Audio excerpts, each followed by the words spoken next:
pouvons agir quand il est encore temps. Nous pouvons même agir même quand il est trop tard, mais ça coûte plus cher. Nous pouvons agir pour les camps de réfugiés.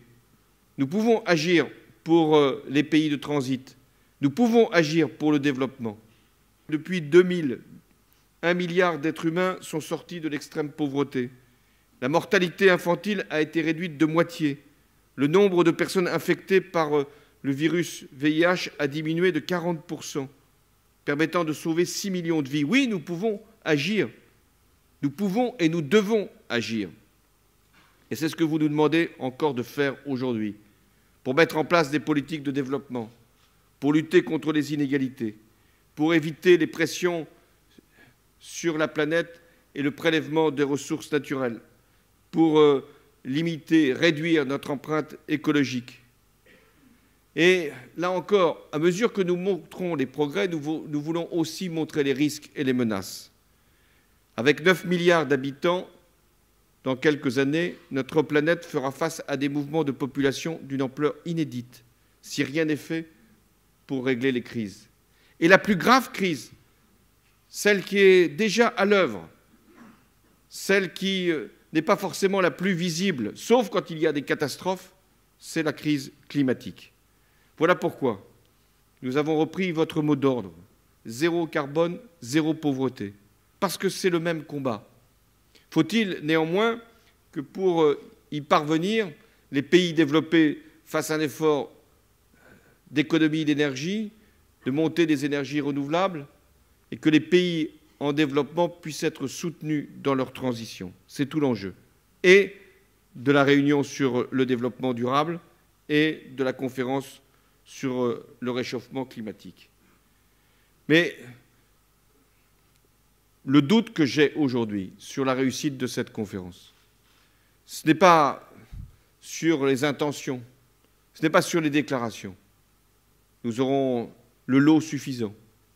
Le doute, c'est sur les engagements en termes financiers.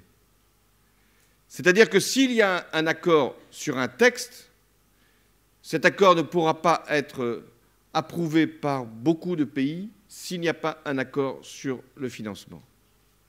Il nous faut trouver 100 milliards de dollars à partir de 2020 et sans doute avant.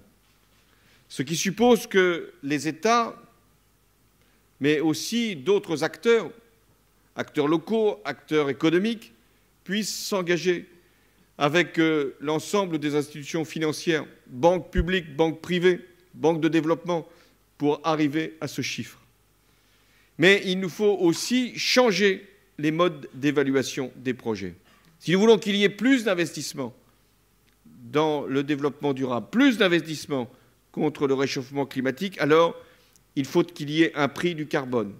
Il faut qu'il y ait des signaux très clairs qui soient envoyés aux acteurs économiques pour qu'ils puissent changer leur comportement. Et déjà, les agences de notation commencent à prendre ce risque en considération. Et des fonds d'investissement décident maintenant d'abandonner un certain nombre de projets dans les énergies fossiles, et notamment celles qui sont carbonées, et donc le charbon en particulier, pour aller vers le renouvelable. Eh bien, c'est ce mouvement-là qu'il faut encourager et qu'il faut amplifier. Ce n'est pas une conférence comme les autres.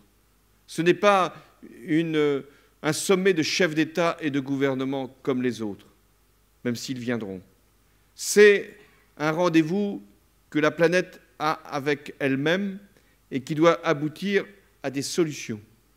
Ce que nous voulons, c'est qu'il puisse y avoir aussi un processus de révision, d'évaluation, que ce qui sera décidé à Paris puisse être vérifié. Ça fait peur à beaucoup de pays qui ne veulent jamais que l'on puisse contrôler ce qui a été dit et ce qui n'a pas été fait.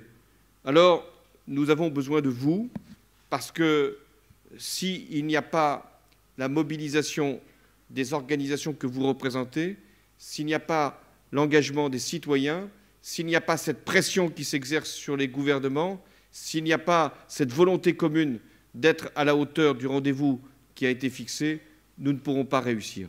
Merci.